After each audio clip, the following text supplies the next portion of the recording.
Welcome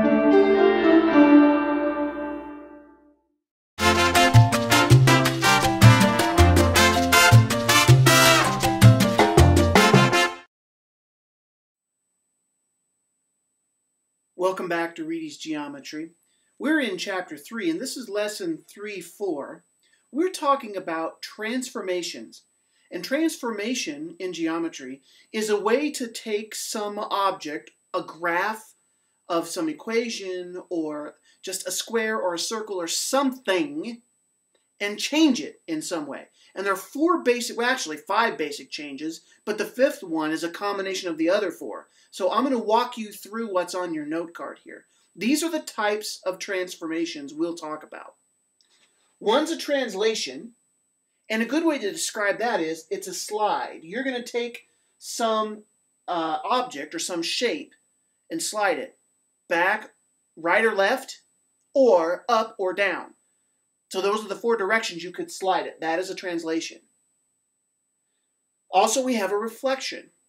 A reflection is you have some shape, and then it goes across a line and flips across the line. All right, so that's a flip.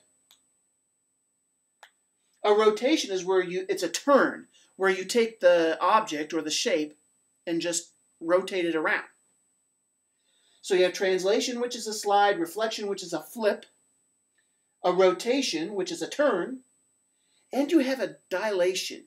A dilation, if you could imagine, if you've ever seen the old overhead projectors where you put a transparency on there and the thing on the transparency is a certain size, but you blow it up on the wall, it's the same shape, it's just blown up bigger. That's what a dilation is. It blows it up, but you could blow something down too, so that all the parts are proportional. It's just smaller. It's the same shape, only smaller. That's what a dilation is. And now the fifth transformation is actually a combination of a translation and a reflection. It's called a glide reflection. But you just take a shape and flip it and then slide it someplace. So 2 steps to it. That's a glide reflection. Didn't put that on the cards. You might add that to yours. It does pop up on one of the problems, but let's do a few of the problems now, just for examples. All right, here are some examples of transformation problems. In these, all they do is give you some sort of picture, and you have to come up with the kind of transformation that's represented by the picture. So what you need to do is find a part of the picture and some other part of the picture that looks the same, but say to yourself, what did they do to get from one to the other? And then that should tell you what kind of transformation it is.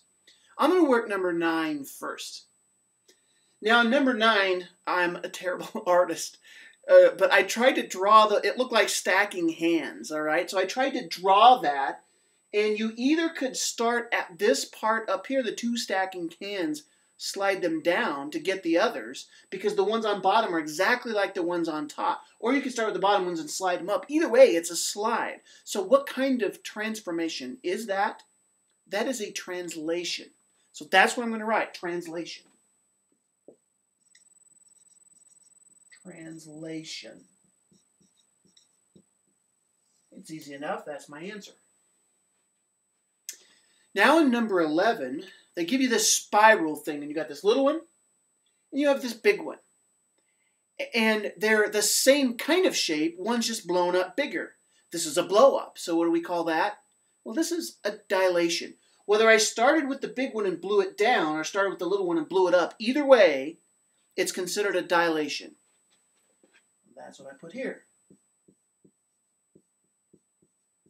Dilation.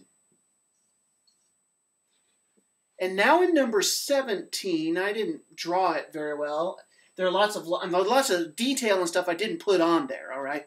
I didn't put lines, and there are lots of other circles, but there's one circle that is particular that's different in the two. The one on top, there's this little circle. It's part of a circle, but it gets cut off by the corner. It's in the lower left. And in the bottom, that same circle is in the lower right. Other differences are there's a thick circle just to the right of this shamrock or whatever that shape is, and a thinner one, or I'm sorry, just to the left of it, and a thinner one just to the right of it. But down here, it's just the opposite. It's to the right is the thick one, and the thin one's to the left. So the question is, would they do it this shape to get that shape, or vice versa? And it appears if you took these and flipped, then you get the other one. So which one is a flip? What do we call a flip in our transformations? Well, that is a reflection. So I'm going to write reflection.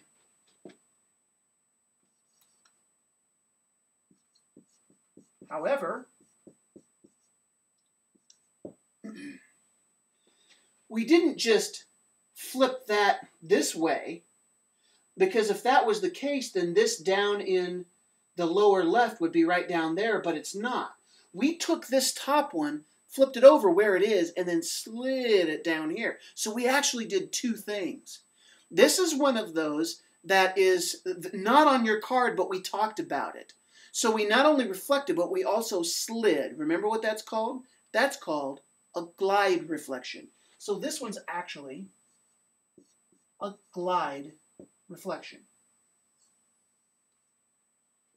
All right, give the rest of those on that page a try, and good luck with transformations.